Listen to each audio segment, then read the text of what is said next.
평범한 사람들의 비범한 삶의 이야기 팟캐스트 을들의 당나귀 귀 시즌3. 와글와글 우리 시대 을들의 외침 본격 페미니즘 노동방송 을들의 당나귀 귀! 네, 안녕하세요 여러분. 을들의 당나귀 귀 노동편 현장 이야기 시작해 보겠습니다. 저는 연호진경입니다. 오늘 이 시간에는 이중삼중님 안녕하세요. 써니선영님 안녕하세요. 일단아랑님 안녕하세요. 네, 그리고 또 귀중한 한 분이 나와 계십니다. 이분을 어떻게 소개를 시켜드려야 될까 고민을 했어요. 11년째 투쟁 중입니다. 복직을 위해서 정말 안 해본 것 없이 다 해봤다 라고 말씀하시는 분들, 이분들 얘기 드리면은 아직도 싸우고 있어? 그때 다 해결된 거 아니야? 라고 생각하시는 분들 많으실 거예요. 바로 KTX 해고 승무원이십니다. 오늘은 철도노조 KTX 열차 승무지부의 정미정 총무님 모셨습니다. 반갑습니다. 안녕하세요. 네, 안녕하세요. KTX 해고 승무원 정미정입니다. 네, 반갑습니다. 사실 저희 을당에서 재작년에 KTX 해고 승무원 분들 모시고 얘기를 나눴었어요. 그래서 또 모셔야 한다는 이 현실이 슬프지만 그럼에도 불구하고 이제 새로운 희망을 갖고 투쟁하신다라고 하셔서 다시 모셔봤습니다. 정권도 바뀌었고 뭔가 해결의 실마리가 좀 생기지 않을까 하는 기대를 좀 해봅니다. 요즘 어떻게 투쟁 이어가고 계세요? 네, 여전히 서울역하고 부산역에서 1인 시위 선전전 계속 진행을 하고 있고요. 이번 7월 달부터는 대국민 선전전 진행을 하고 있어요. 선전전이면은 지금 뭐 사안들을 알리고 뭐 서명전 같은 거 같이 하고 계신 그렇죠. 건가요? 저희 KTX 승무원 복직을 위한 서명전이라고 해서 서울역하고 계속 같은 시간에 선전전하고 같은 시간에 진행을 하고 있고요. 5월 달에 KTX 대책위가 출범을 했어요. 그래서 대책위에서 이것저것 같이 모색을 해주고 계시는 중입니다. 네. 저희 한국여성노동자회도 대책위에 함께 하고 있는데요. 네, 굉장히 종교계 쪽에서 열심히 지금 일을 하고 계세요. 그래서 오체투지 얘기가 나오던데. 네, 그렇죠. 네. 네. 와, 오체투지. 네. 최근에는 저희 UN 인권위원회하고 ILO에 제소를 하려고 준비를 하고 있다라는 기자회견도 진행을 했습니다. 예. 저는 그 유엔하고 ILO에 그 제소하신다는 얘기 들으니까 되게 안타까운 마음이 드는데요. 그 국제적인 해결 수순을 받기 전에 해결되길 바랬는데 말이에요. 그 대선 직전에 문재인 후보 측하고 철도노조가 정책 협약을 체결했다고 들었어요. KTX 승무원 문제를 전향적으로 해결한다 이런 내용이 들어있다고 하던데 지금까지 별다른 움직임은 안 보이는 건가요? 예전부터 저희 문제에 우호적이었던 정치인들뿐만 아니라 많은 분들이 저희 문제에 이제 신경을 써주고 계세요. 현재도. 그리고 적극적으로 해결해 보겠다라고 의지를 표명하신 분들도 있으시고요. 그런데 문제는 철도공사죠. 현재는 철도공사 사장 자리도 이제 공석인 거고 이제 그러다 보니까 철도공사는 이제 계속 저희 문제는 대법 판결이 난 문제고 그렇다 이런 식으로 헛되고 있는 거죠. 그리고 지금 다른 공공기관에서는 거의 성과 연봉제를 다 폐지를 했잖아요. 근데 철도공사만 아직도 쬐끔 붙들고 있어요. 다 포기하지 못하고. 네, 그래서 말이 안 통하는 회사다. 뭐 그렇게 지금 생각을 하고 있습니다. 1인 시위를 하다 보면은 지나가는 시민들 반응은 어떤가요? 젊은 사람들 같은 경우에는 KTX 투쟁을 잘 모르는 분들도 많을 것 같은데. 네, 10년 전에 비해서는 굉장히 많이 이제 그런 인식이나 이런 게 좋아진 것 같아요. 그래서 어린 아이에서부터 할아버지들까지 오셔가지고 덕담도 한마디씩 해주시고 이제 힘내라고 그렇게도 해주시고 예전보다 많이 좋아지긴 했는데 젊은 사람들은 그래도 반반인 것 같아요. 적극적으로 와서 이제 서명도 해주시고 말씀도 해주시는 반면 어떤 분들은 아직도 저희 기사에 보면 댓글이 안 좋은 내용이 많잖아요. 그렇죠. 뭐 정규직 날로 먹는다 뭐 이런 얘기. 네, 그런 거 보면은 아직은 그 젊은 청년들이 취직하기가 힘든 그런 상황이다 보니까 이제 남 생각하기는 조금 어려운 상황이 아닌가. 그래서 조금 힘든 부분이 있긴 있는 것 같아요. 근데 뭐 그 친구들도 입장 바꿔 생각해 보면은 남 얘기 아니에요 그거. 아니 생각을 해보세요. 철도공사에서 조금만 일하다가 이제 정규직 시켜줄게라고 해놓고서 뭐 그때 당시는 철도청이었으니까 이제 공무원이니까 이게 뭐 그때 공무원 TO가 안 나서 그랬다라고 했잖아요. 근데 그렇게 약속을 해놓고서 파업했다고 조금만 일한 것도 아니고 파업했다고 그냥 훌거덩 해고를 다 시켜버리니 그게 말이 되냐고요? 안 되죠. 아유 진짜 서운해요. 그래요. 뭐 당시 상황을 잘 모르시는 분들 위해서 처음에 어떻게 이 일이 시작이 됐고 지금 어떤 상황에까지 왔는지 쭉 한번 얘기를 나눠볼게요. 네. 저희가 저 같은 경우는 2003년도 대학 졸업하기 전에 공채 이제 광고를 본 거예요. 당시에는 국책 사업, 최대 국책 사업이라고 해서 KTX를 굉장히 과대 광고를 많이 했었죠. 그리고 제가 본 그 공채 광고는 공무원에 준하는 대우를 해주겠다. 그리고 정년을 보장을 하겠다. 그리고 제가 제일 마음에 들었던 문구는 공무원에 준하는 그 복지? 공무원이 좋다라는 거는 제가 알고는 있었지만 되고 싶다는 생각을 하진 않았었거든요. 근데 공무원이 되지도 않지만 제가 그런 뭐 대우를 받고 일할 수 있고 정년이 보장되면 정말 좋겠다라는 생각에 지원을 하게 된 건데 사실 실상은 조금 달랐던 거죠. 저희가 취직을 하고 그러니까 입사를 한 뒤에는 실제로 근무를 하면서 이게 문제가 하나씩 드러나기 시작했어요. 정년이 보장되기는커녕 저희는 그 철도공사 직원도 아니고 이제 철도공사에서 외주화된 그 회사의 비정규직 직원이었다. 근데 저희가 처음에 입사하고 교육을 받았을 때만 해도 철도공사 직원이었던 그 강사, 저희가 교육을 철도공사 내부에서 받았거든요. 그래서 강사분들이 항상 너희는 지금 당시 철도청에서 입사를 한 상황이니까 지금 철도청에서는 공무원 TO가 부족해서 너희를 그냥 이렇게 외주화돼서 입사를 시킨 거다. 하지만 2년 후에 철도청이 철도공사가 되고 나면 당연히 그 KTX 업무가 굉장히 중하니까 철도공사에서 받아들여서 그렇게 되면 너네는 우리와 함께 하는 가족이다.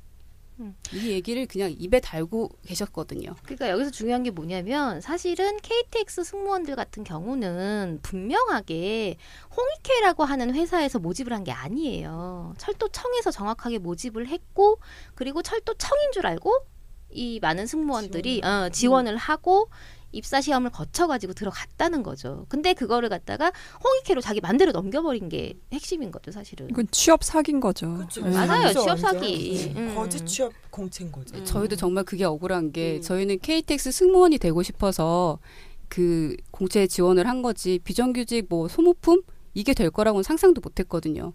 근데 저희가 일하면서 느꼈던 그런 모멸감 그리고 여자 승무원들이 거의 100%였잖아요. 그러다 보니까 이제 위에 있던 홍익회 직원들은 다 남자분들이세요. 그런 분들이 뭐 말을 농담으로 한마디 하는 것도 사실 굉장히 그 모욕적인 발언들도 굉장히 많거든요.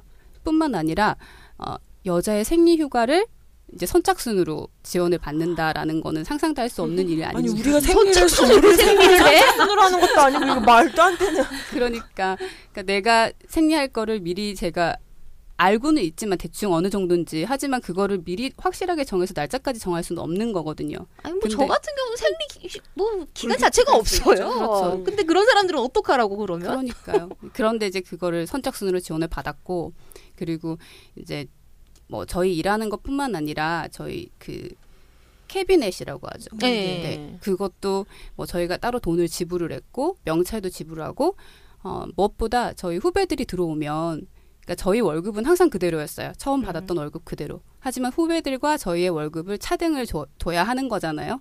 자기들은 그렇게 생각을 하더라고요. 그러면서 그러니까 들어온 후배의 월급을 조금 더 낮춰서 깎아서 지급을 했더라고요. 하향평준화. 네네. 알고 보니까 이제 그렇게 지급을 했더라고요. 그러니까 그 갭을 만들기 위해서 원자 왔다 살면 호봉을 올려줘야 되는데 나중에 왔다고 내려버리는. 네. 근데 사실 철도청에서는 뭐 임금 계산 다 해갖고 준 거잖아요. 그렇죠. 예. 근데 그거를 갖다가 홍익회에서 중간 착취가 더 커지는 거죠. 네. 거죠.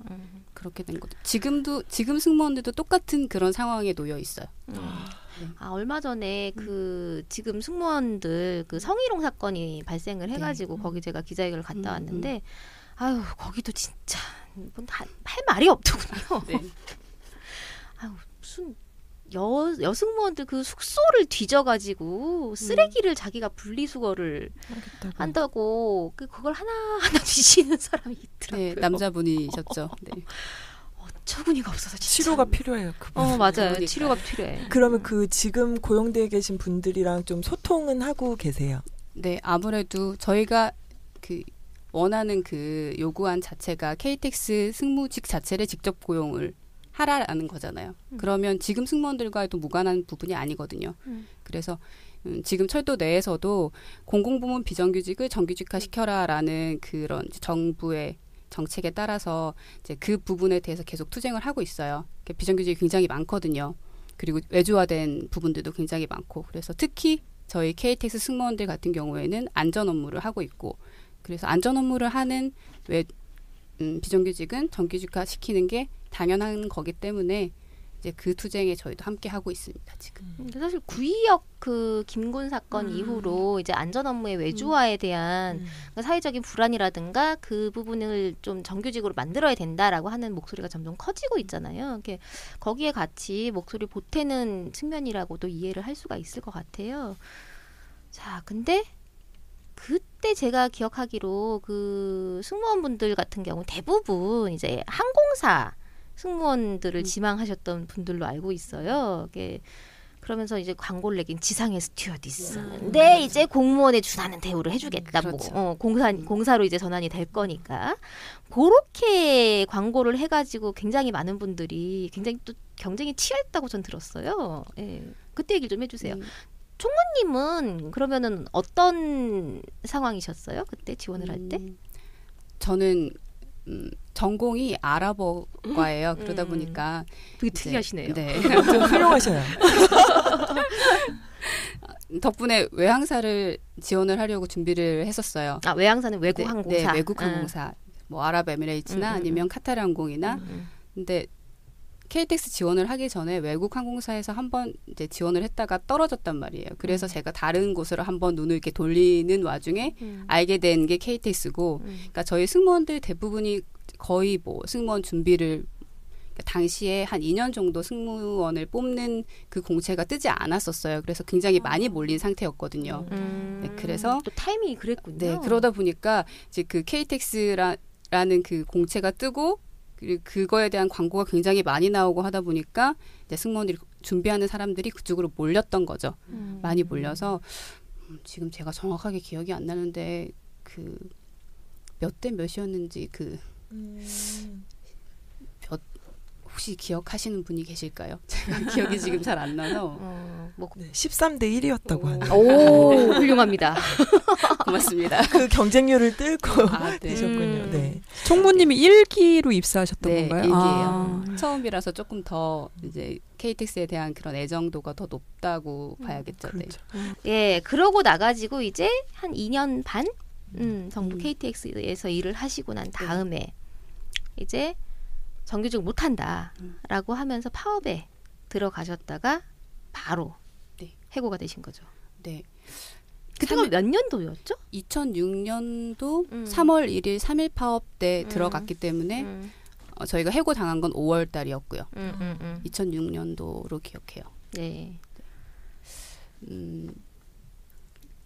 일하다 보니까 너무 저희의 일하는 환경이라든지 그런 게 나쁘다라는 걸 스스로 깨닫게 됐어요. 뭐 그 과정 속에서 노동조합에 가입을 하게 되고 그리고 처음에는 한국노총이었다가 지금은 민주노총인 그 전국철도 노동조합으로 옮기게 되면서 노동조합 활동에 대해서도 조금씩 알아가고 부당함을 이거를 뭔가 바꾸려면 움직여야 된다라는 거를 저희 조합원들이 깨닫게 됐던 것 같아요. 그래서 처음에는 그냥 간단한 그런 투쟁, 선전전이라든지 정복투쟁이라든지 그런 걸로 시작을 했다가 2005년 말쯤인가 저희가 사복투쟁을 했는데 회사에서 승무를 안 시켰어요.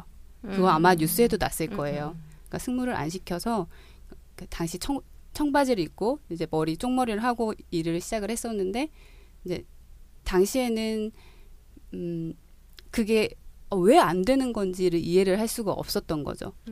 결국은 단체로 다 저희가 파업에 들어가게 되고 그러니까 파업이 굉장히 빨리 끝날 줄 알았어요, 사실은. 근데 그게 그죠. 지금까지 이렇게 이어질 거라고는 상상을 못 했는데 모든 처음 파업은 다 그렇죠. 정말 저는 부산 소속이라 그러니까 집이 부산이에요. 근데 서울에 올라가면서 엄마한테 나 일주일만 있다가 올게. 그리고 짐도 아주 간촐하게 쌌어요. 그랬는데 이제 올라가서 3년이 넘게 다시 못 내려온 거죠. 그래서 3년 동안 네. 서울에서 파업을 생활을 생활을 3년간 합숙을 하셨어요. 네. 천막에서? 천막. 그건 아니고. 처음에는 저희가 그 서울역 옆에 보면 서울지역본부라고 지금은 다른 건물로 바뀌었는데 그 건물 안을 점거를 했었어요. 그래서 그냥 일반 회사의 그 복도에다가 바닥을 깔고 침낭을 깔고 이제 다 생활을 하는 그런 상황이었고 그 생활을 한 해고될 때까지 한 몇 개월 하다가 이제는 철도 내에 있는 노동조합에 있는 건물로 옮겨서 생활을 했죠. 그때 380명으로 시작하셨죠. 네, 처음은 380명이었어요. 380명이 합숙을 하면 어떤 상황이 벌어지나요?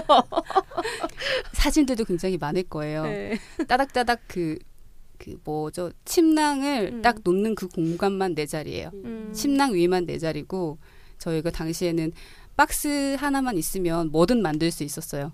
테이블도 만들고 뭐 선반도 만들고 심지어 어떤 친구들은 그 루미큐브라는 그 게임 있죠. 보드 게임. 네, 보드 게임도 만들어서 하고 쟁반도 만들어서 손님들 오면 대접도 하고. 당시에는 물론 뭐 투쟁이라고 하는 게 그렇게 막 힘들게만 할 건 아니라고 저희는 봤던 것 같아요. 그래서 맞아요. 게다가 또 젊은 여자들이 그렇게 막 모여 있으니까 얼마나 재밌겠어요. 그래서 나름 즐겁게 하려고 노력을 많이 했던 것 같아요. 지나가면 다 미화가 되죠.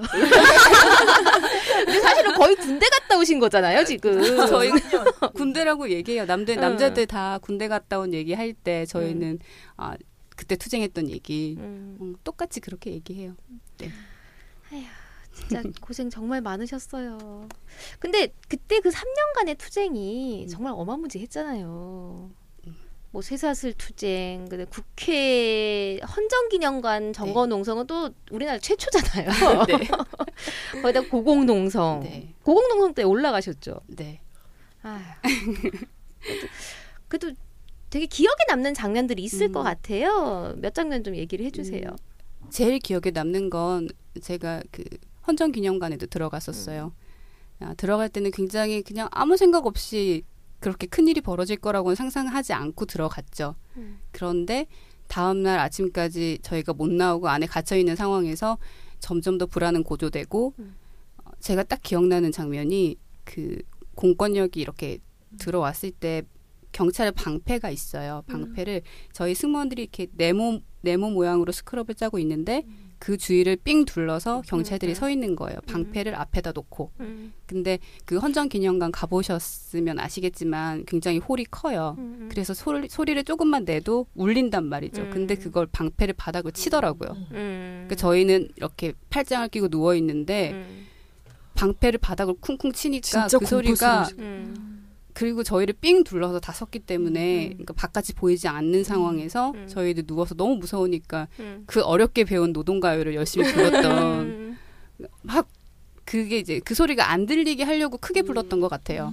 근데 그 장면이 아직도 기억이 나요. 그러니까 지금도 생각하면 소름이 저도 지금 막 돋는데 소름이 막 저도 소름 끼쳐요. 돋아요. 그러니까 저희 친구들이 한 명씩 이렇게 다리가 한쪽 들려가지고 뜯겨 나가고 막 이런 장면이 지금도 생각이 나는데 그때 정말 힘들었던 것 같아요. 그게 굉장히 트라우마로 남아있는. 그러니까 그 경험을 저희는 한 2번 넘게 한 것 같아요. 저 같은 경우는. 그러니까 제가 처음에 이렇게 그 점거했던 그 서울지역본부 안에서도 저희가 끌려 나올 때 그렇게 끌려 나왔거든요. 그러니까 나중에 사진을 보니까 바퀴벌레들이 완전 바글바글한 장면 같은 그런 사진이 연출이 됐더라고요. 왜냐하면 그 경찰들이 머리 그래. 헬멧을 화이바. 헬멧을 쓰고 있으니까 위에서 찍은 사진을 보니까 그 헬멧만 이렇게 동글동글동글하게 보이니까 꼭 바퀴벌레 같다라는 생각.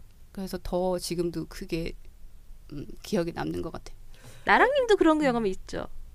네, 저도 불현듯 떠오르는 장면이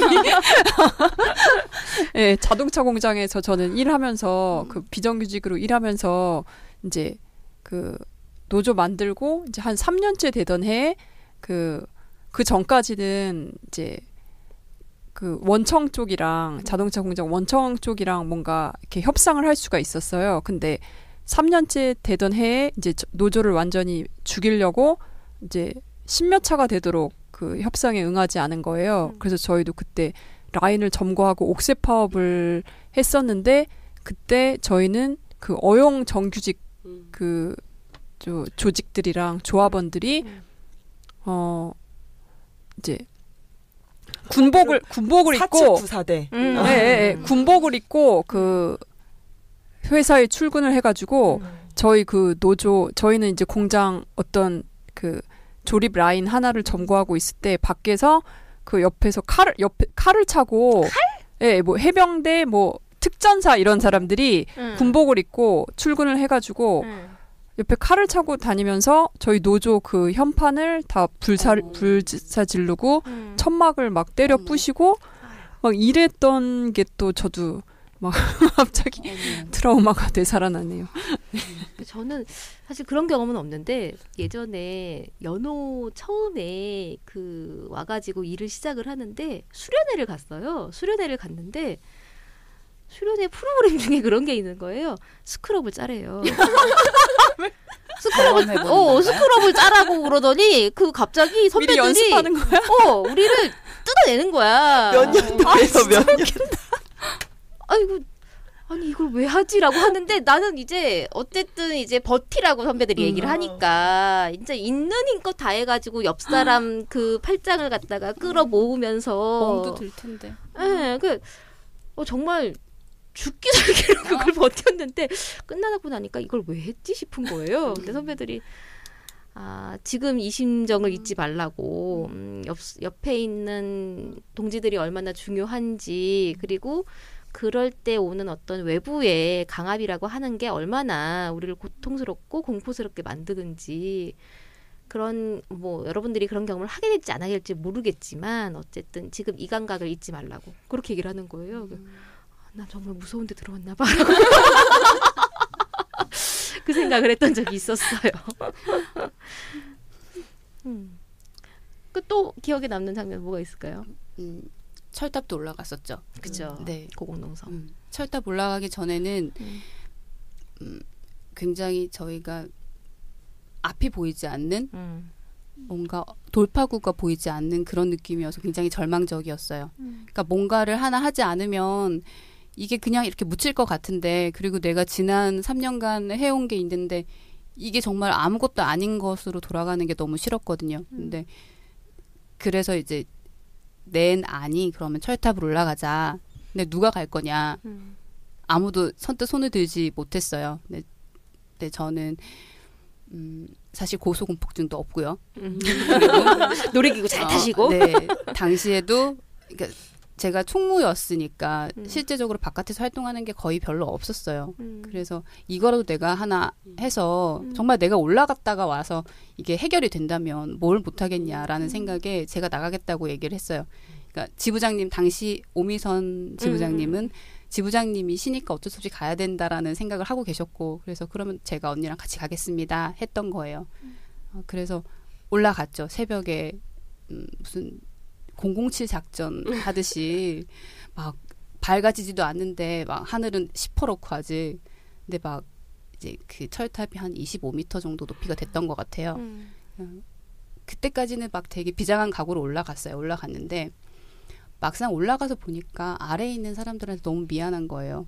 그러니까 아래에 있는 사람들은 제가 위에 올라갔기 때문에 자기들이 못하는 거에 대해서 굉장히 미안한 마음에 더 열심히 투쟁을 하잖아요. 근데 제가 위에서 할 수 있는 건 아무것도 없는 거예요. 차라리 올라가 버리면 그냥 거기에 발이 묶여서 할 수 있는 게 아무것도 없는 거예요.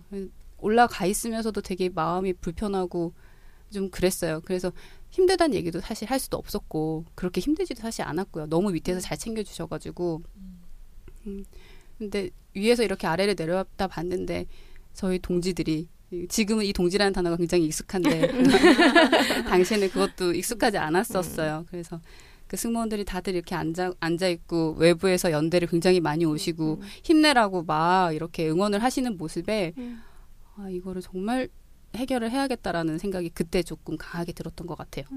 위에 있으면서. 근데 저 사실은 올라가서 너무 잘 먹었거든요. 내려왔을 때 2kg가 쪘다는 거. 좁으니까 네. 이게 활동량은 없고 네, 먹는 네. 거는 꼬박꼬박 올라오니까. 그렇죠, 네. 그것도 빈밥 그릇을 줘야지. 못하니까. 네, 그건 맞아요. 또 밑에서 네. 걱정하니까. 맞아요. 그 텐트가 2인용 텐트를 딱 놓으면 바깥으로 이렇게 걸어 다닐 만큼 공간, 발 딱 설만한 공간만 남는 공간이었어요. 거기서 이제 여자 3명이서 생활을 했고 이제 그 위쪽 칸에서는 남자 2분이 생활을 했고 그래서 사실 움직임도 거의 없었던 게 맞는 것 같아요. 네. 그래요. 아유, 그래서 엄청나게 투쟁을 하셨고 그랬고 그러고 난 다음에 결국은 이제 법정 소송으로 가신 거죠. 저도 그때 기억하면은 그 공대위 같은 게 있었잖아요. 네. 저희 여성노동자회도 같이 하고 있었는데 기자회견 같은 거 계속 나가고 그리고 저희는 그때 그랬던 것 같아요. 이 투쟁을 조금 더 문화적인 방법으로 좀 알려낼 방법이 뭐가 있냐라고 해가지고 그때 저희가 만화책을 한 권 만들었었거든요. 근데 그 만화책 안에 그 KTX 승무원들 얘기를 다 그림으로 그려갖고 그렇게 내보내기도 했고 영화도 저희가 맞아요. 네. 만들어가지고 그때 오미선 지부장님이 네. 지부장님이실 네. 때였는데 네, 맞아요. 그때 그 감격스러운 전화를 같이 들었었죠. 음. 저희 감독님이. 근데 2심 때였나요? 1심 판결 나고 곧바로 저희 그 가처분 지급금 나오고 했으니까 아마 1심 때가 아니었을까. 2심 때는 아마 2011년도쯤 그 돼서 1심 때였겠네요. 1심 때였을 것 같아요. 그래서 그 전화를 받으시는 장면을 귀중한 장면을 담을 수 있었다는 뭐 그런 얘기들도 있고 그런데 어쨌든 이제 2008년도에 근로자 지위 확인 소송에 돌입을 하셨죠. 네. 근데 그 전에 또 국가인권위원회에 성차별로 진정을 넣으셨었어요. 네. 저희가 열심히 투쟁하는 와중에 철도공사 아니죠. 당시 홍익회에서는 그러니까 저희 승무원들을 여자들만 뽑았었어요. 여자들만 뽑았었는데 이제 이게 여성 차별이 아니냐라는 내용으로 이제 국가인권위원회에 진정을 넣었었는데 건관이 나왔죠. 이게 이제 그 차별법 관련해서 문제가 있으니 시정을 해라라고 이제 철도공사에 그 내용이 갔고 그리고 그 내용이 또 홍익회에도 갔을 거고요. 그랬는데 시정을 하기는 했어요. 그래서 저희가 한참 파업하는 도중에 KTX 사업권을 다른 회사에 넘겨주고 나서 새로 승무원들을 뽑을 때 100명을 뽑으면 한 10명 채 안 되게 남자 승무원들을 뽑았죠. 그러니까 현재까지도 그게 계속 그 비율은 유지가 됐어요. 그런데 여자 승무원들 같은 경우에는 결혼도 하고 임신도 하고 그러다 보면 자연히 그만두는 경우가 많이 생기게 되고 남자 승무원들은 꾸준히 지금까지 계속 남아있던 거죠. 그래서 결국 성비가 한 2대1 정도? 지금 그렇게 남아있어요. 근데 예전에는 이제 10대1 정도로.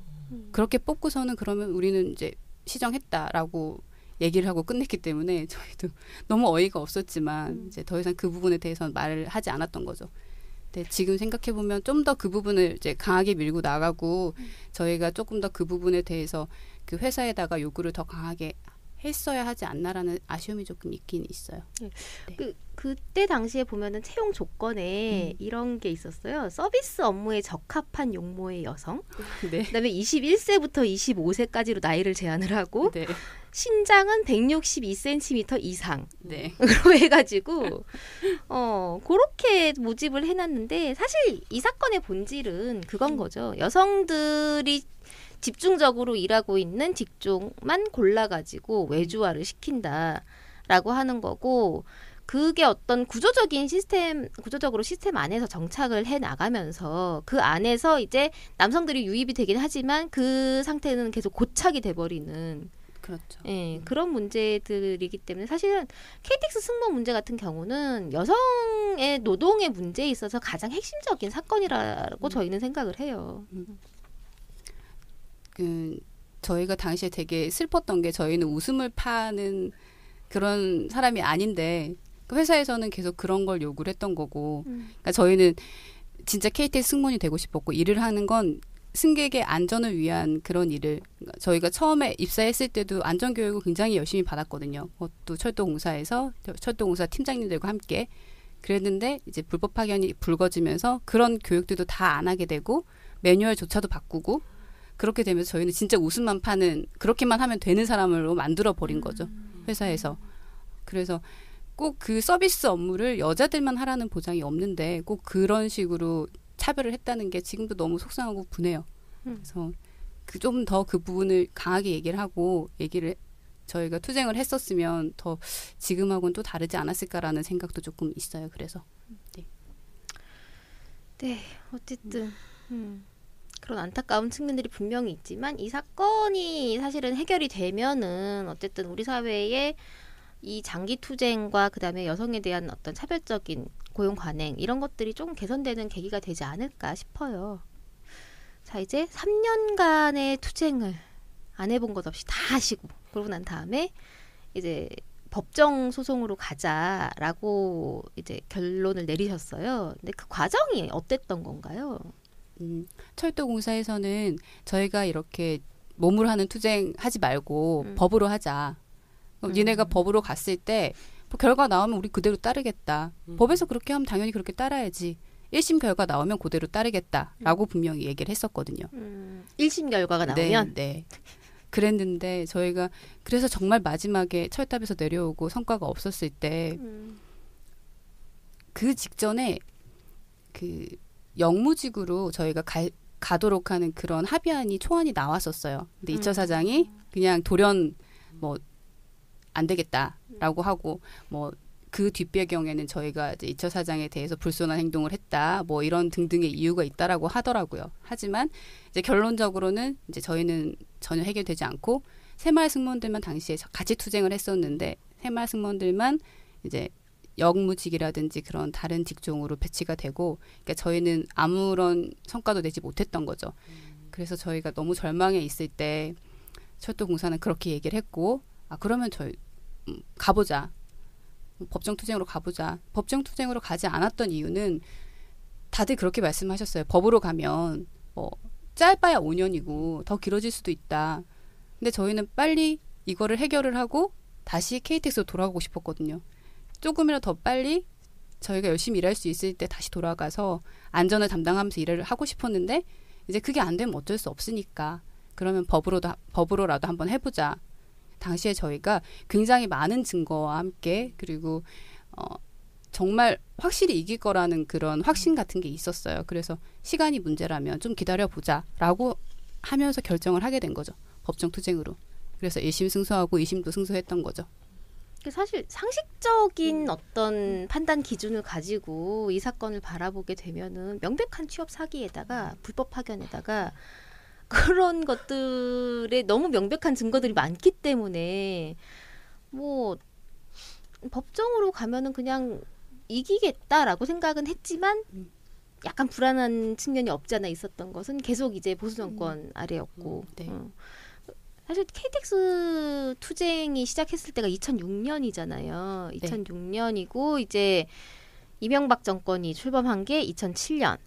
2007년이고 이게 딱 보수 정권 기간 동안 내내 싸웠다라고 볼 수밖에 없어요. 예. 아휴, 기간이 참 조금이라도 좀 빠르거나 뭐 늦거나 그랬으면은 결과가 좀 달라졌을 수도 있지 않을까라는 생각이 좀 들기는 하는데.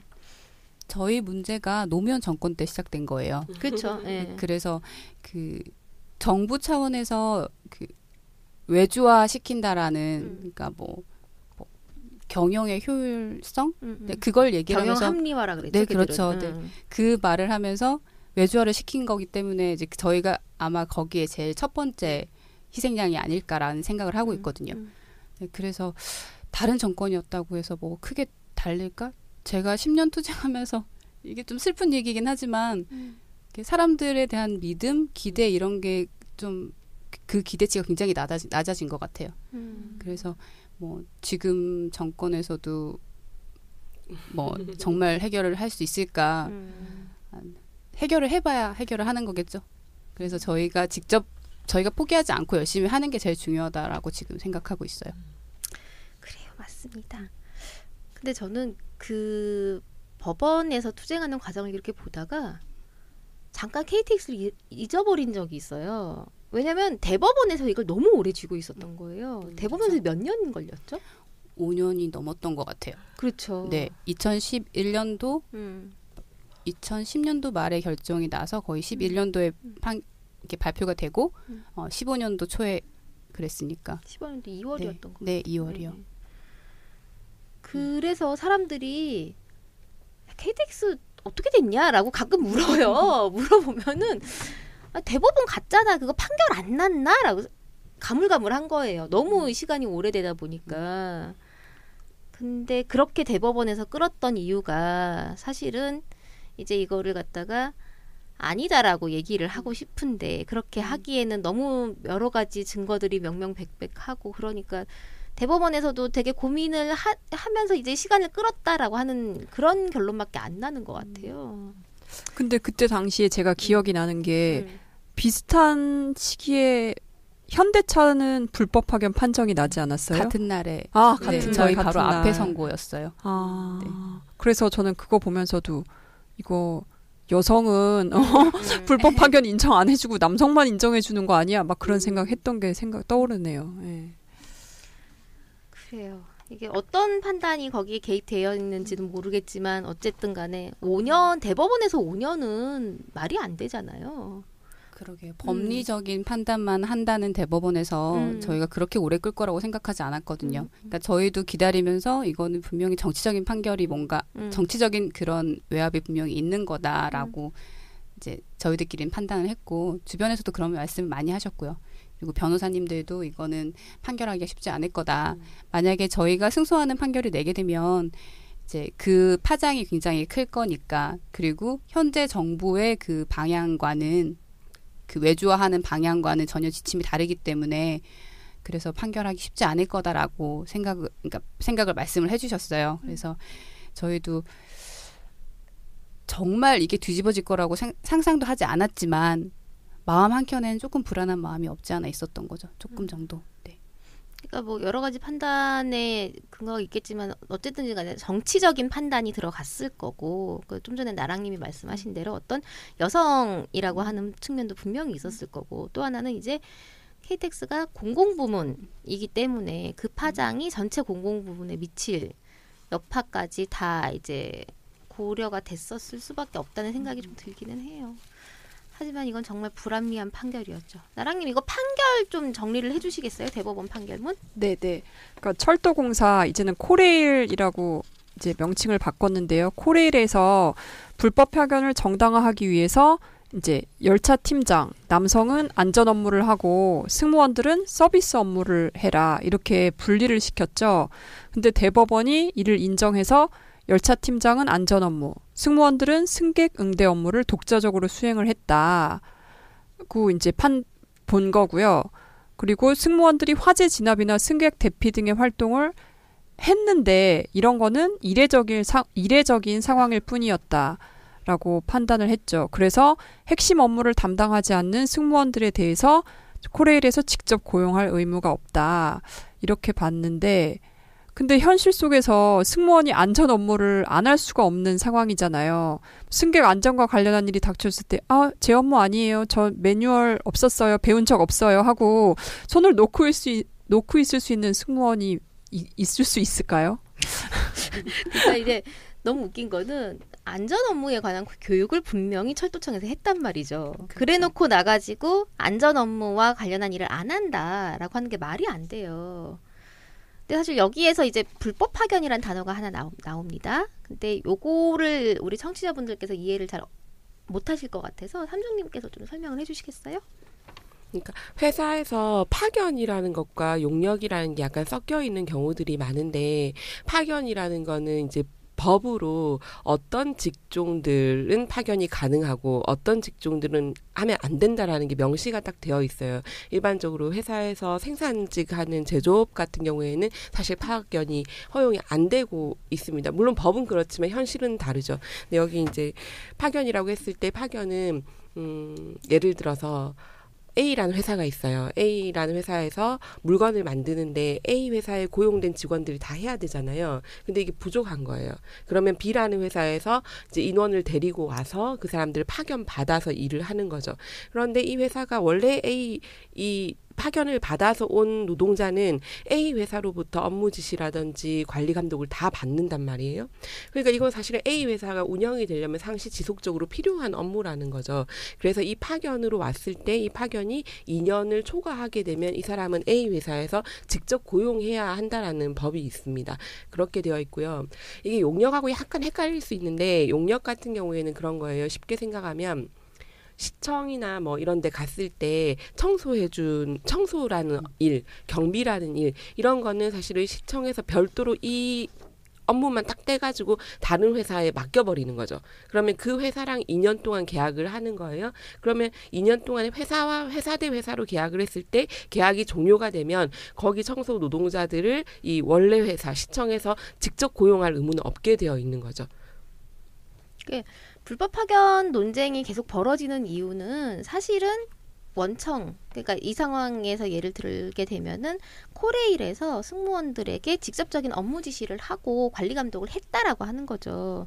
근데 그거를 안 했다라고 얘기를 하면서 발뺌을 하는 상황인 거예요.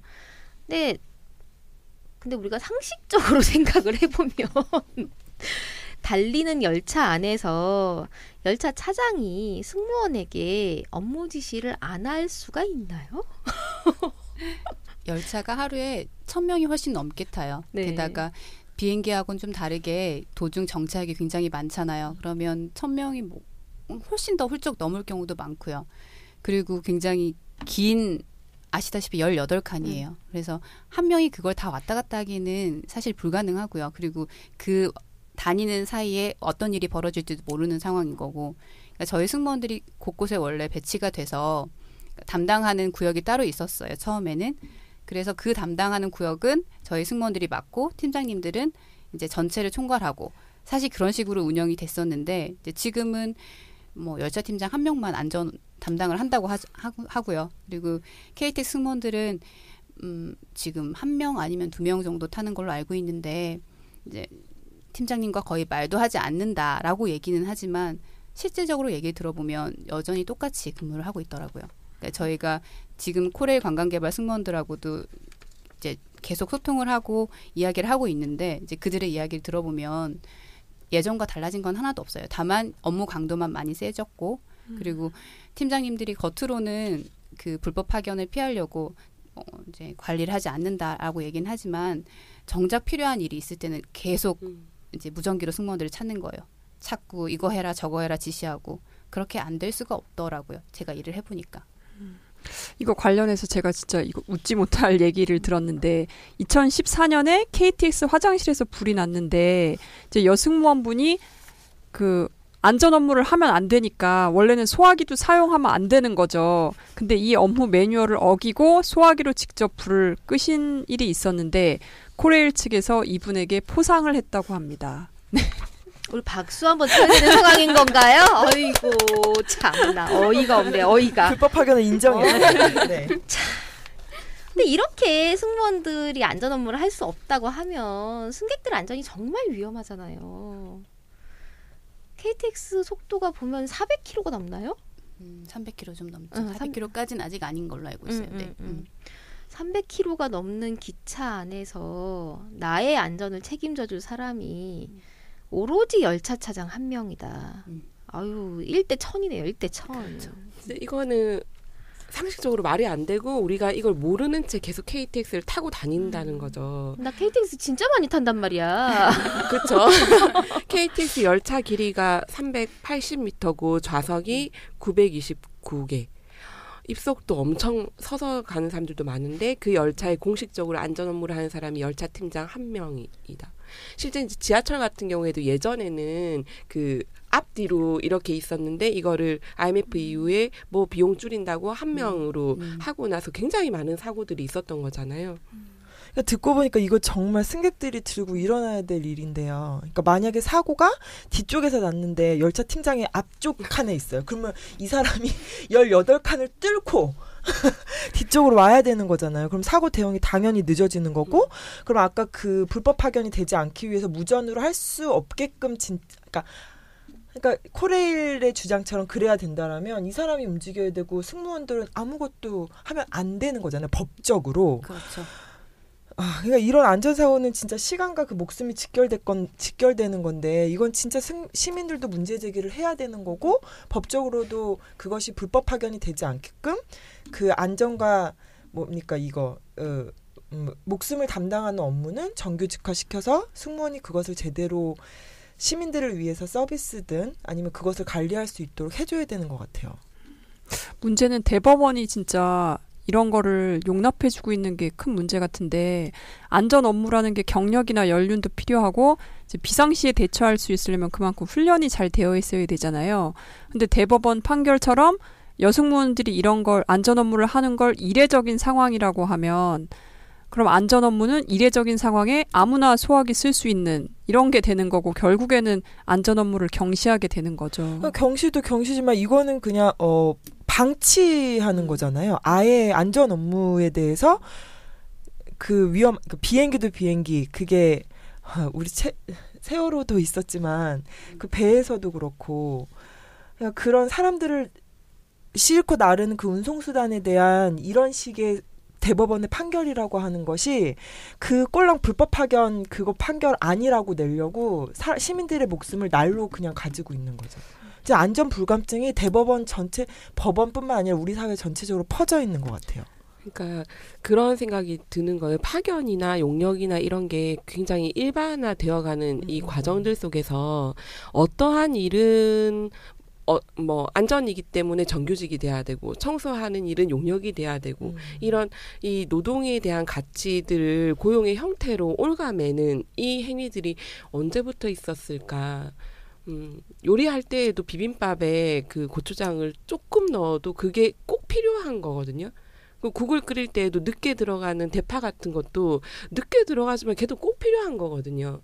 근데 어느 순간부터 어떤 건 정규직이고 어떤 건 뭐 비정규직이고 어떤 건 자회사고 이렇게 나누는 게 과연 옳은가 이런 고민도 들고 사실 홍익회도 뭐 말을 안 해서 그렇지 문제가 많은 데잖아요. 옳지 않아요. 옳지 않고 근데 저는 승무원뿐만 아니라 지금 철도공사에서 많은 업무가 지금 외주화가 됐죠. 많은 업무가 외주화가 돼가지고 저는 심지어 이런 얘기도 들었어요. KTX가 언제 사고가 나도 사실은 이상하지 않다. 맞아요. 저희가 처음에 개통해서 일을 시작했을 때 그 KTX 기계 자체가 벌써 10살이 넘은 10년이나 된 그 기계를 들여와서 일을 시작을 한 거거든요. 그래서 지금은 뭐 거의 20년이 넘었죠. 열차가. 저희 일할 때도 굉장히 잔 사고는 많았어요. 뭐 열차가 가다가 쓰기도 하고. 하지만 승객들한테는 그 이유를 설명을 하진 않죠. 그런데 이제 그런 경우가 굉장히 자주 일어났어요. 뭐 큰 사고가 나기 전에 왜 전조 증상이 많이 일어난다고 하잖아요. 근데 KTX 같은 경우에는 그 전조 증상도 굉장히 커요. 기억하실지 모르겠지만 2013년도에 대구역 근처에서 생겼던 그 새마을호 무궁화호 하고 이제 충돌했던 인명사고가 많이 나진 않았지만 이제 그런 큰 사고들이 굉장히 많단 말이죠. 광명역 안에서도 굉장히 큰 사고가 있었고 그런 경우에 저희 승무원들이 안전에 대한 대처를 제대로 하지 않으면 지금이야 뭐 그때 당시야 승객들이 다치는 경우가 많지 않았지만 분명히 큰 사고가 생길 거란 말이죠. 그렇게 됐을 때 저희 승무원들이 아무런 대처를 하지 않고 나도 살겠다 말씀하신 대로 그런 책임이 없기 때문에 나도 같이 승객들과 도망가야지 나도 살아야 되니까 그렇게 도망가 버리면 사실 그 안전을 누가 책임지나요? 그러면 누가 그 열차를 타면서 그러니까 그런 불안한 마음을 가지고 어떻게 열차를 타겠어요. 그러니까 저도 생각해보면 그게 참 답답하거든요.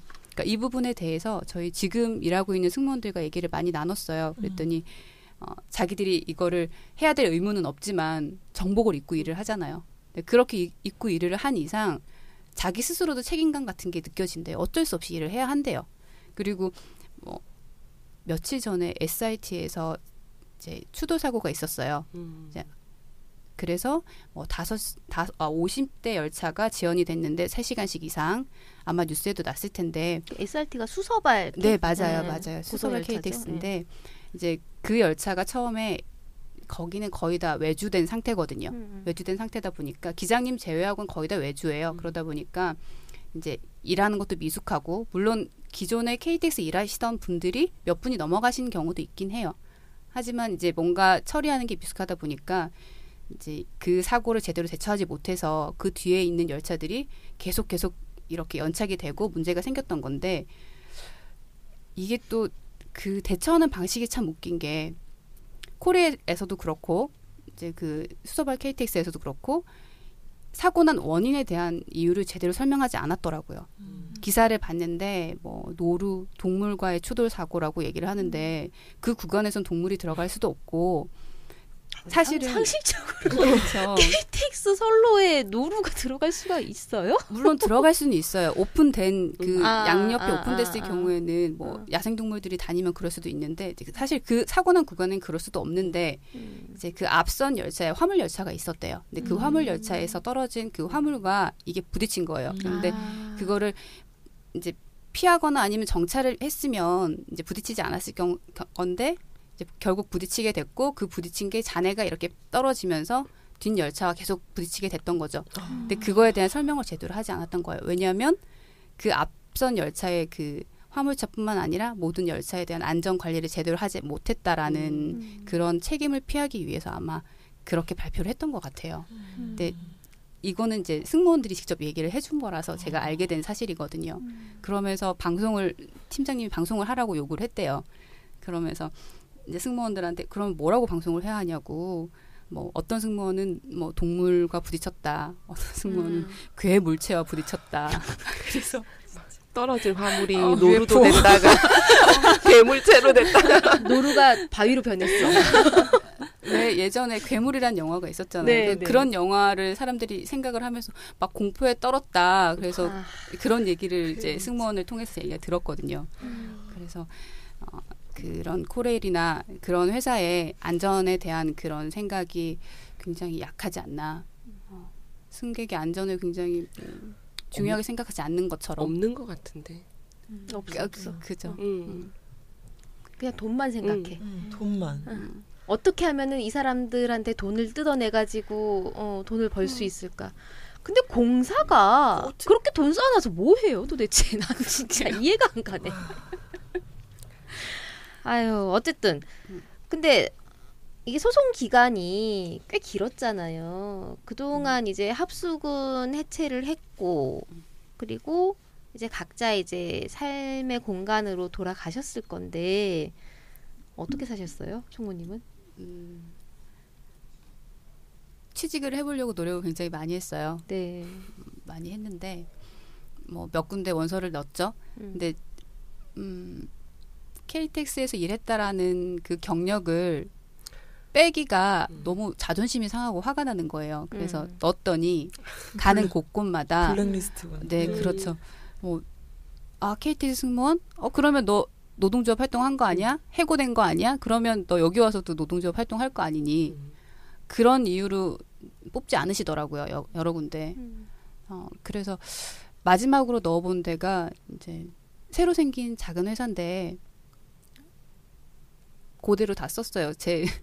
이게 아집이라면 아집이고 고집이면 고집인데 자존심이죠. 그러니까 이걸 지우게 되면 제 인생에 거의 이 긴 시간이 없어지는 거니까 그렇게 되면 너무 공백 기간이 길어서 그래서 썼어요. 썼더니 이제 거기 사장님이 직접 면접을 보시더라고요. 면접을 보시면서 한참을 제 이력서를 들여다봐요. 근데 왜 이게 하나밖에 없냐고. 나이가 이렇게 됐는데 왜 이력이 이거 하나밖에 없냐고.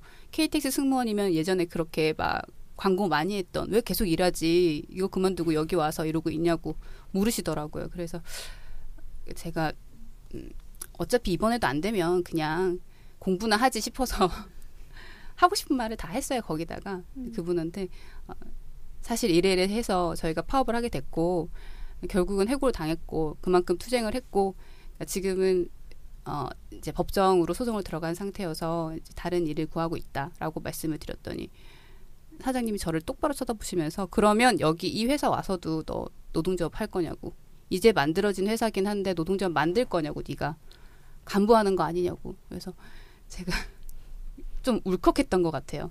사장님한테 무슨 그런 제가 그런 생각을 했는지 모르겠지만 사장님만 저희 조건들 이런 근로 조건들 제대로 잘 챙겨주시고 문제될 행동 안 하시면 그러니까 회사만 잘 운영해 주시면 그러니까 제가 노동조합을 굳이 만들어서 굳이 그 노동조합의 간부가 돼서 또 다른 이런 투쟁을 할 수 있는 상황이 안 되지 않겠냐고.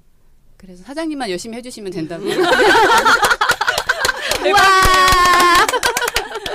무슨 용기가 있어서 그런 얘기를 했는지 모르겠지만 그렇게 제가 얘기를 했어요. 했고 돌아서 나오면서 이번에도 떨어졌구나. 그냥 내가 공부나 해야지 아르바이트 하면서 공부나 해야지 하고 집에 왔는데 이제 연락이 왔더라고요. 일하러 오라고. 한 5년 정도 그 회사에서 일을 했어요. 와. 그래서 노조 만들 일은 없으셨나요? 네, 제가 다니는 동안은 나쁘지 않았어요. 그리고 제가 했던 일이 이제 기숙사 사감 선생님 일이었는데 학생들과 이렇게 같이 생활을 하면서 그동안 힘들어졌던 제 마음이 굉장히 많이 이제 힐링이 됐던 것 같아요. 그래서 대우도 나쁘지 않았고 그리고 굉장히 그만큼 일을 한 만큼 인정도 해주셨고 그리고 학생들이 저희를 따르는 만큼 이제 학생들이 그만큼 표현을 했을 거 아니에요. 그러면 이제 그거에 대한 이제 포상도 많이 해주시고 그래서 5년 다니는 동안 굉장히 열심히 일했던 기억이 있습니다. 사장님이 사람 보는 눈이 있으시네요. 그러네요. 아이들한테도 굉장히 되게 좋은 시간이었을 것 같아요. 그랬었으면 참 좋았겠다. 그랬으면 좋았을 것 같아요. 그랬을 그랬을 거예요. 거예요. 그랬겠죠. 네. 네, 그랬겠죠. 그럼 대법원 판결 나면서 그 일도 그만두시게 된 거예요? 그 직전에 그만뒀어요. 제가 그 일을 하면서 남편과 결혼을 하게 됐거든요. 그래서 결혼을 하는데 이제 제가 일은 대전에서 하게 되고 남편은 서울에 직장이 있고 이러다 보니까 떨어져서 생활을 하는 게 너무 길었어요. 그래서 어쩔 수 없이 이제 제가 남편과 함께 살아야겠기 때문에 일을 좀 그만둬야겠다라고 했을 때 이제 회사에서도 좀 많이 힘들어 하셨던 거죠. 일을 그만두면 오래 일한 사람이 그만두면 아무래도 메꾸기가 쉽지 않잖아요. 그래서 좀 힘들게 결정을 해서 일을 그만뒀던 것 같아요. 그래서 와서 남편과 조금 마음 편하게 이제 나도 좀 쉬어보자 하고 한 1년 조금 넘게 쉬었나? 그랬는데 대법 판결이 났죠. 그래서 다시 투쟁 모드로. 네, 다시. 참 우리가 보면은 삶이 지속된다는 게 그런 것 같아요. 그러니까 뭐가 어떻게 되건 간에 우리는 살아야 되고 우리의 삶은 그냥 계속 가는 거고. 근데 그게 어떻게 사는가라고 하는 문제인 것 같다는 생각이 들어요. 근데 아마 그때 그 사장님에게 그렇게 얘기하실 수 있었던 거는 총리님의 자존심도 있었던 거고 그동안 쌓여진 내공이었던 거죠. 삶의 깊이가 더 깊어지셨다라고 저는 그렇게 이해를 합니다. 네, 고맙습니다. 그래요. 근데 일단 처음에 시작한 투쟁이 380명이었고 법원 소송 관계 34명. 그렇죠. 이에요. 그러고 난 다음에 이제 대법 판결이 나고 난 다음에 또 되게 힘들어진 상황에서. 네.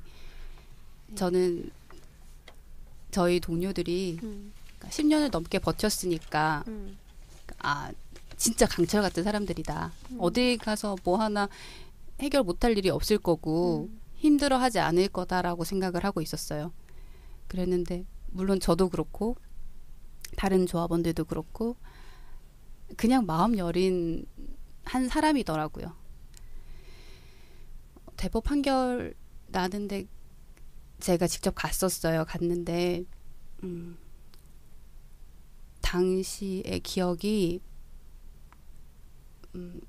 현실감이 좀 떨어졌던 것 같아요. 제가 들어야 될 단어가 나오지 않고 듣지 말아야 될 단어가 나와가지고 그러니까 그게 한동안 멍했던 게 좀 오래 갔던 거죠. 그러니까 저는 나름 간부라고 활동을 하면서 다른 조합원들을 챙겼어야 됐는데 저조차도 굉장히 그 결과에 멘붕이 왔던 것 같아요. 겉으로는 아닌 척하지만 이제 저도 모르게 주변을 돌아보지 못했던 것 같아요.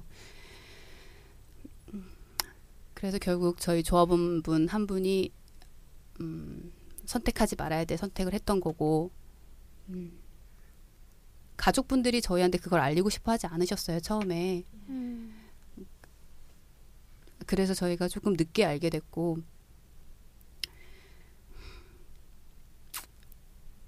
지금도 굉장히 죄책감이 들어요. 그분에 대해서는.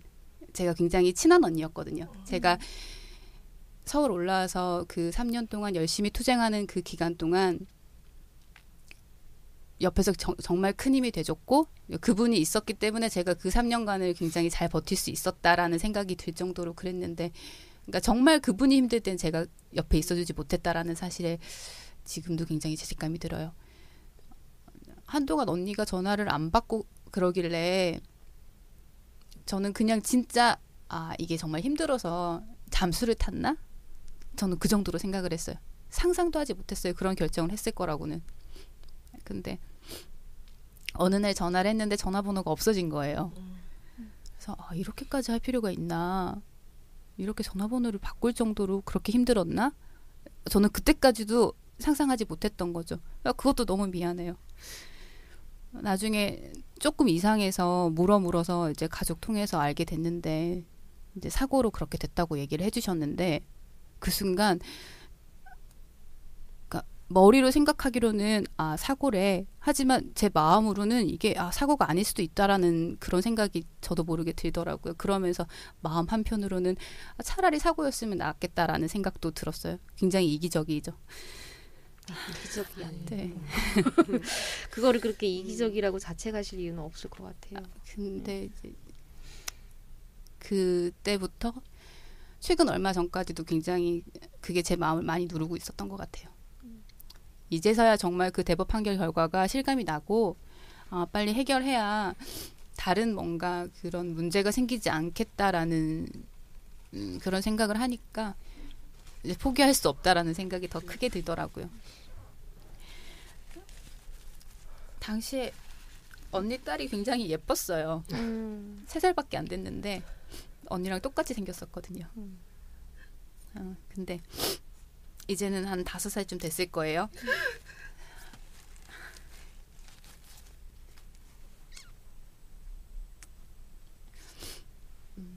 최근에는 이제 언니 유가족분들하고 따로 연락을 하진 않아요.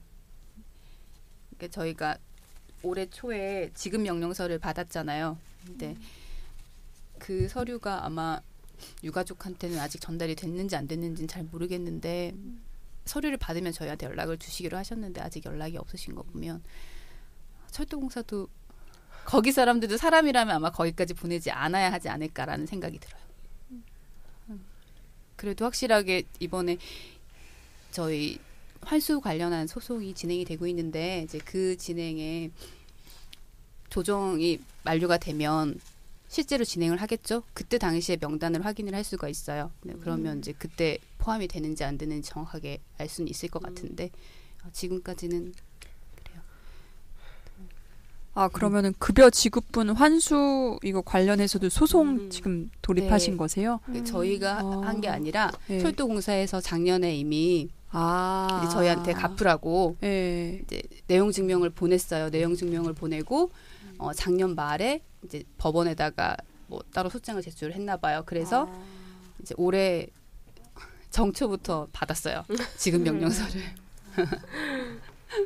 최근까지도 계속 그 법원 직원이 이제 집마다 쫓아와가지고 문을 두드려요. 근데 보통은 우체국에서는 보통 한 낮 시간에 이렇게 오시잖아요. 근데 이 법원 직원분들은 사람이 있을 만한 시간, 밤 시간. 저 같은 경우는 밤 10시 반쯤 문을 두드리시더라고요. 그건 진짜 너무 열일하신다. 그건 그렇게 열심히 일 안 하셔도 되는데. 그리고 두세 번씩 오세요. 아마 그런 것만 받아서 하는 그분도 그러신 용역일 것 거예요. 같아요. 네, 그래서 그걸로 성과급을 자기가 챙겨서 월급을 받는 사람일 거예요. 그분들한테 뭐라고 하고 싶진 않은데 너무 속상했어요. 저 같은 경우는 엄마가 집에 한번 올라오셨어요. 친정 엄마가 올라오셨는데 엄마랑 같이 앉아서 밤에 얘기를 하고 있는데 문을 두드린 거예요, 밖에서. 근데 제가 야식을 시켰단 말이죠. 근데 야식이 오기까지 너무 이른 시간이어서 저도 모르게 놀랬나 봐요. 남편이 옆에 앉아 있었는데 남편 뒤로 제가 숨었대요. 그러니까 막 깜짝 놀라면서 숨었대. 근데 그걸 엄마가 보신 거죠. 왜 그러냐고 너. 근데 그 문 두드린 게 야식 배달 온 아저씨가 맞았어요. 맞았는데도 제가 그걸 놀래고 이렇게 하니까 엄마가 너 왜 그러냐고. 무슨 일 있냐고. 사실 제가 자세한 걸 엄마한테 말씀드리진 않았었거든요. 그냥 이제는 엄마도 아시지 않을까요? 아시지 않을까 싶어요. 네. 이게 설명이 빠졌어요. 설명이 빠졌는데 이제 대법원 판결로 이제 패소가 나면서 이제 일터로 돌아가지 못하게 된 것뿐만 아니라 1심과 2심 판결에 따라서 4년간 지급받아야 되었었던 임금의 소송 비용까지 해가지고 1인당 1억 정도씩의 네. 비용을 지급을 하라. 철도공사는 KTX 승무원에게라고 하는 판결이 난 거예요. 네, 그러고 나가지고 이제 지급을 했죠. 지급을 하고 대법원에서 니들이 패소했으니까 받았던 돈을 토해내라. 라고 그렇게 지금 환수 명령이 계속 오고 있는 상황인 거죠. 네. 네. 이자가 이자가 연이자가 20%더라고요. 15%예요. 20%였는데 최근에 바뀌어서 15%로. 네. 체불 임금은 정말 지연 이자가 적고 그것조차도 안 주면서 정부에서 하는 일이 이런 건 정말 불법 추심처럼 이렇게 사람을 올가매는 건 정말 나쁘네요. 정말 말도 안 되는 상황인 거죠. 이제 사실 하루가 지나고 나면 계속 이제 내야 되는 돈이 더 불어나는 거잖아요. 네. 한 달에 108만 원 이자가 그렇게 붙더라고요. 계산해보니까. 그래서 처음엔 8,640만 원이었던 그 금액이 지금은 1억이 훨씬 넘었고요. 제가 정확하게 금액을 계산해보지 않아서 얼마인지는 잘 모르겠는데 뭐 1억보다 조금 더 되지 않을까 그렇게 생각해요. 근데 그 지금 명령서를 받게 되면은 어떤 일이 벌어지는 건가요? 지금 명령서를 받는 그 시점부터는 이제 이자가 15%가 되는 거죠. 그 전까지는 내용 증명을 처음에 줬어요. 네, 그거부터 5%였다가 지금 명령서를 받으면 그때부터는 15%. 그래서 저희 조합원들이 최대한 이 서류를 안 받으려고 노력을 많이 했는데 네, 그랬는데 아까도 말씀드렸다시피 밤 늦게 문을 두드리고 하니까 어쩔 수 없이 받게 돼서 100% 다 받진 않았는데 이게 법원 절차라는 게 그렇더라고요. 이게 어느 정도 기간이 지나면 그 상대방이 받지 않더라도 이제 이걸 공시하는 그런 절차가 있어서 그래서 다 일괄적으로 진행이 되게 그런 절차가 있더라고요. 그래서 저희가 최대한 미루려고 해도 이제 어느 정도 일정 기간이 지나면 진행이 되는 거죠. 네, 그래서 일부 저희 조합원들 받은 조합원들 우선해서 지금 조정이 시작이 됐어요.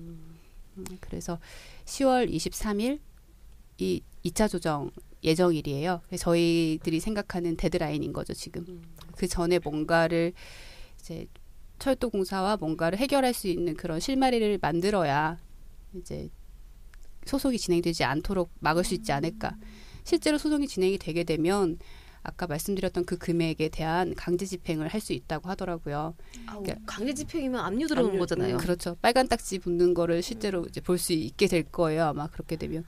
이게 소송이 대법원 판결까지 다 난 부분이라서 더 이상 이렇게 심리를 하거나 저희가 출석하거나 그런 게 없이 빠르면 한 달 안에도 결과가 나온다고 하더라고요. 근데 지금 방법은 사실은 하나밖에 없는 것 같아요. 빨리 철도공사 사장을 좋은 분으로 그렇죠. 임명을 하고 그렇죠. 그러고 난 다음에 다시 대화를 하는 수밖에 없는 거죠. 지금 이 상황에서는. 그러려면은 어쨌든 싸우기도 해야 되고 이 동력이 좀 나와야 될 텐데 이게 14년간 투쟁이 쭉 이어져 오면서 각각 다 지역도 다르고 이렇게 살고 있을 거잖아요. 그래서 어떻게 이제 투쟁을 모아서 이어가실 수 있을지. 네, 다들 결혼을 하고 뭐 지방으로 이제 이사를 가고 사실 서울 내에 있는 조합원들이 그렇게 많지는 않아요.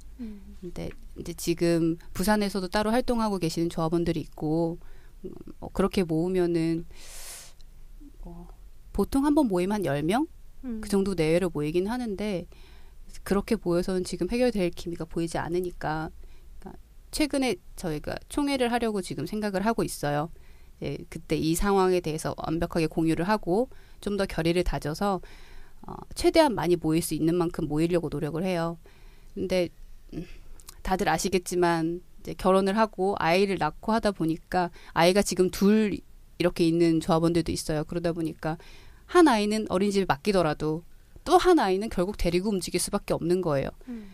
근데 아직도 아이 팔아서 감성팔이 한다라는 그런 댓글들이 보면 아이를 데리고 나오는 게 저희가 어쩔 수 없이 데리고 나오는 건데 그거에 대해서 사람들이 어떻게 생각하는지에 대해서 또 이렇게 신경을 쓰게 되더라고요.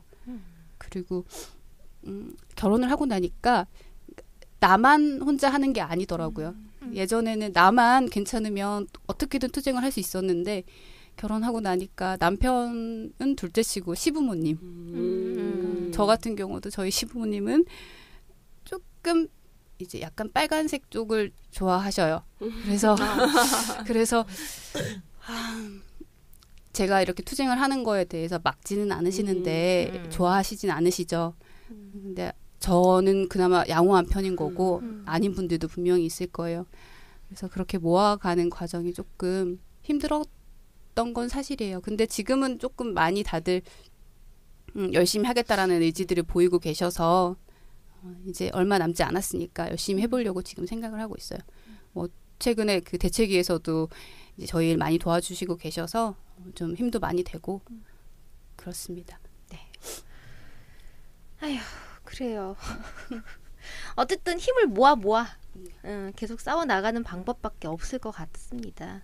이제 한 번 모이면 10분 정도 모인다고 하셨는데 어쨌든 뭐 이렇게 막 예전처럼 투쟁할 수는 없는 상황이지만 그래도 남은 분들이 포기하지 않고 이렇게 투쟁을 이어가시는 그 힘이나 동력이 어디서 나오는지 저는 정말 궁금하거든요.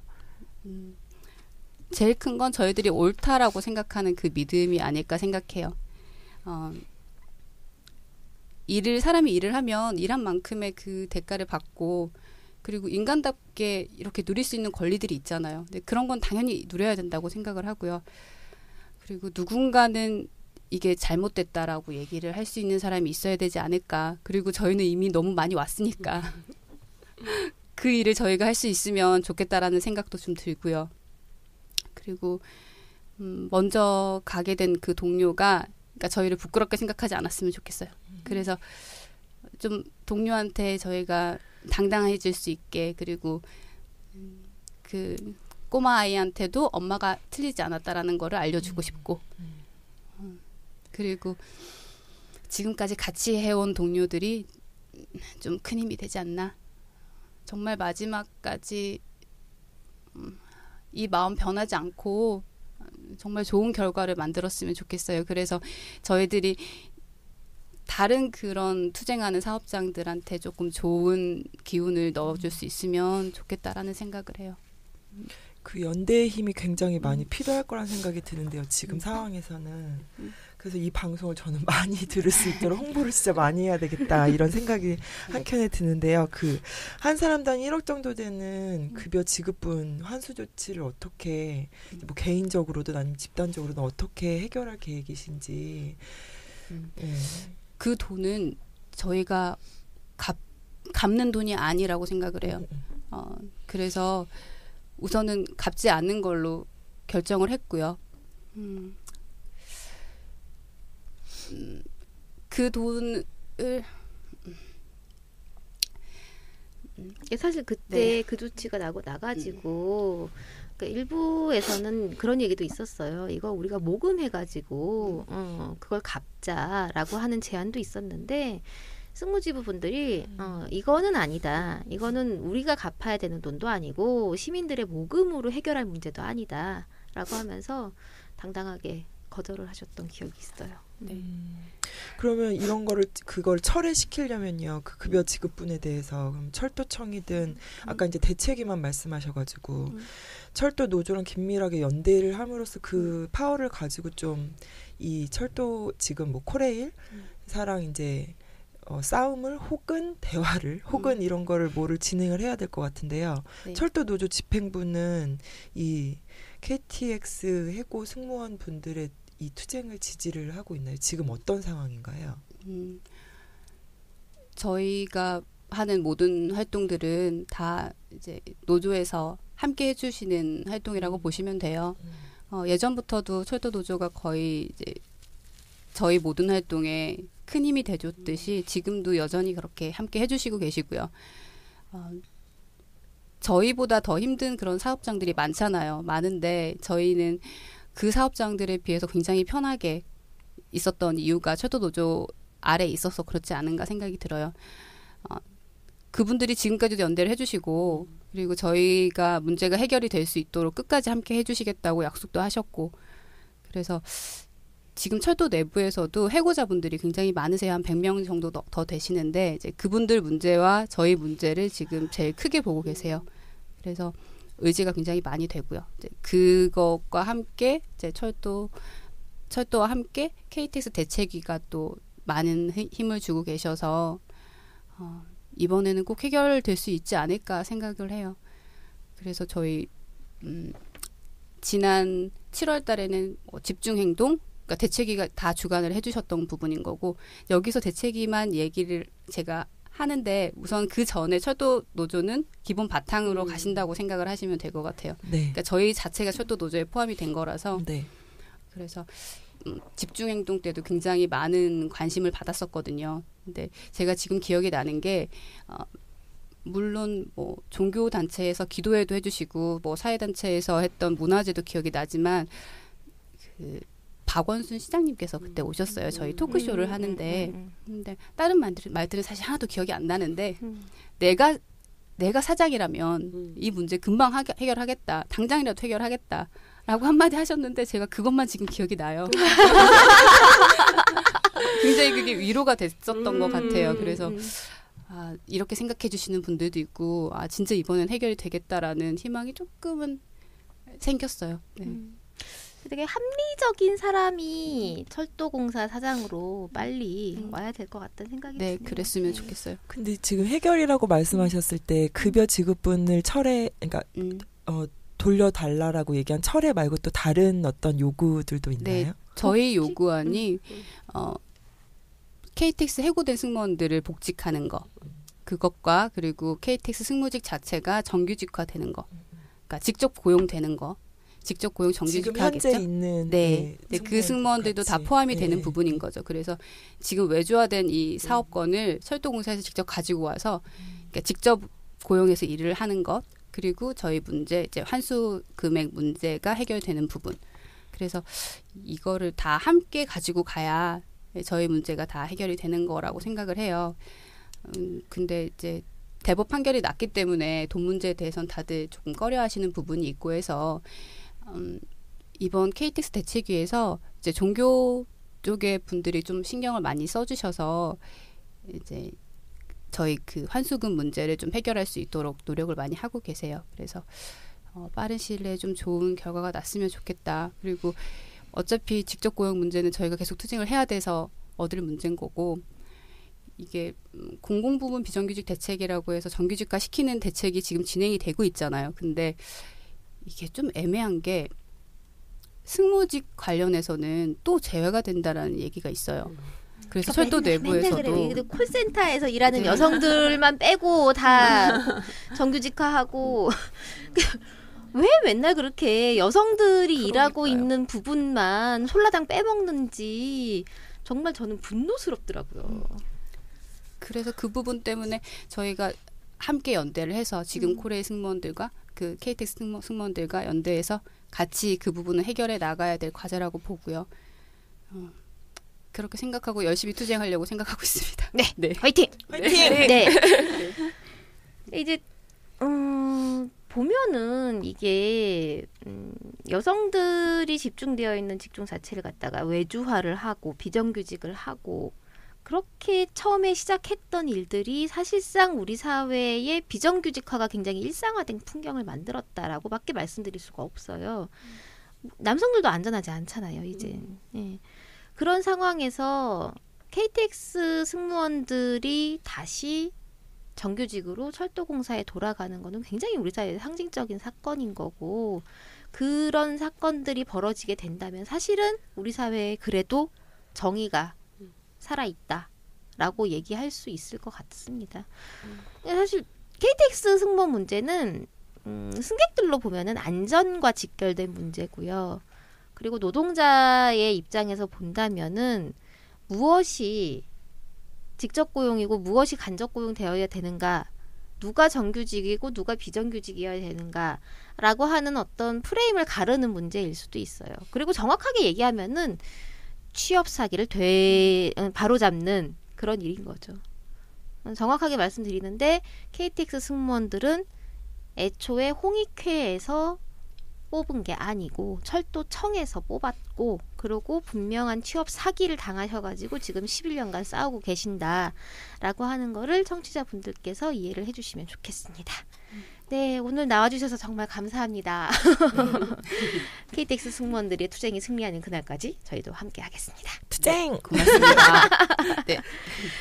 한 말씀 더? 네, 18일에 국회에서 토론회를 준비를 하고 있어요. 아, 네. 네, 그래서 지금 일하는 승무원들과 함께 준비하고 있는 토론회인데 이제 저희 승무원들이 직접 고용돼야 되는 그런 상황에 대한 이야기를 진행을 할 거예요. 그래서 많은 관심을 부탁드리겠습니다. 그리고 말씀드렸다시피 10월 23일이 저희 데드라인이에요. 네. 그러다 보니까 지금 굉장히 큰 투쟁을 준비를 하고 있어요. 그래서 9월 한 말쯤, 한 20일쯤 저희가 뭔가를 열심히 하려고 준비를 하고 있는데 이제 많은 연대 부탁드리겠습니다. 네. 관심 부탁드리겠습니다. 네, 정확한 일정이 아직 나온 건 아니죠.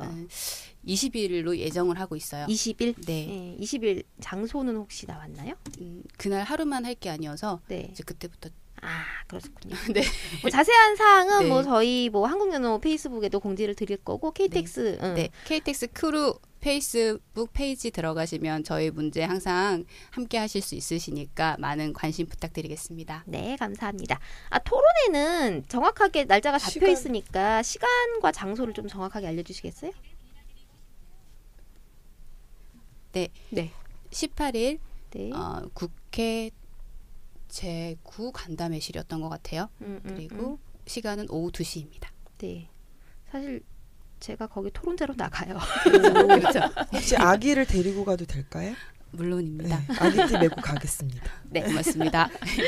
네, 오늘 일단 팟캐스트 들어주신 청취자분들께도 감사의 인사드립니다. 추천 꾹 눌러주시고 의견, 댓글, 사연도 많이 보내주세요. 다음 시간에 또 만나 뵙겠습니다. 감사합니다.